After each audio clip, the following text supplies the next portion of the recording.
Good morning, everyone. I'm slowly recovering from the vaccination, the second vaccination I had. It really threw me for a loop. So I don't even know how long I'll stay in the office today, but there's a few loose ends I felt like I needed to. I'm going to read for today's reading in the book of Acts. We've skipped a number of days, but we're in chapter 22, verse 30, and then chapter 23, verses 6 through 11. Wishing to determine the truth about why Paul was being accused by the Jews, the commander freed him and ordered the chief priests and the whole Sanhedrin to convene. Then he brought Paul down and made him stand before them.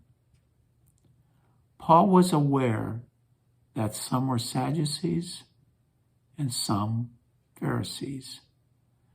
So he called out before the Sanhedrin, "My brothers, I am a Pharisee, the son of Pharisees.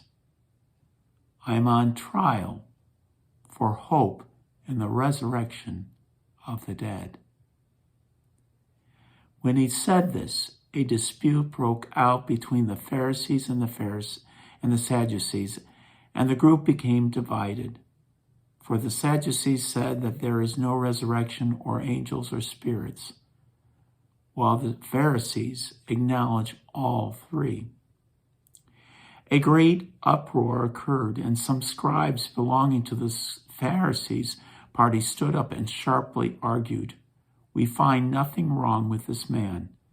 Suppose a spirit or an angel has spoken to him."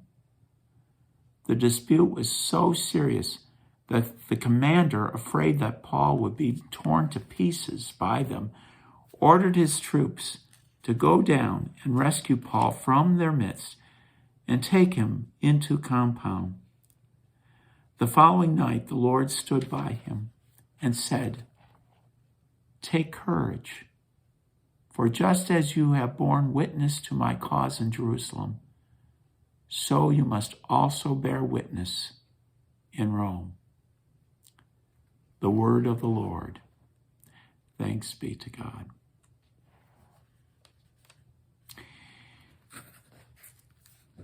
Sometimes when we hear the words Pharisee, and because there was contention between Jesus and some of the Pharisees, and I use the word some, the Pharisees were a wide spectrum. There wasn't like a consensus that said, this is the only way. Some were far more strict, others were not. And so there were differences of opinions on things. But in most of what Jesus said, he was definitely within the Pharisees, as opposed to, let's say, the Sadducees, which only took the first 5 books of the Old Testament. Now, Paul makes a bold proclamation. He's a believer in Jesus. He shares the good news about Jesus.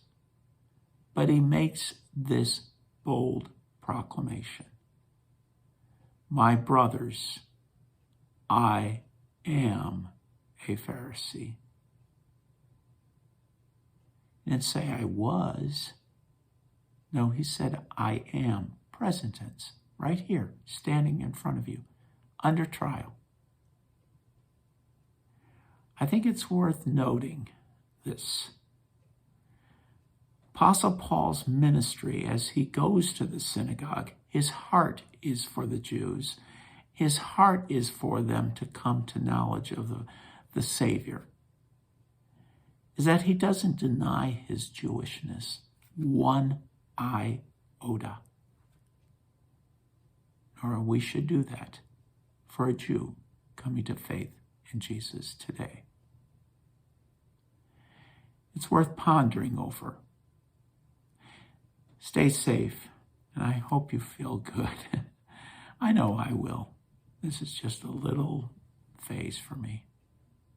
Hopefully we'll see each other soon. Bye for now.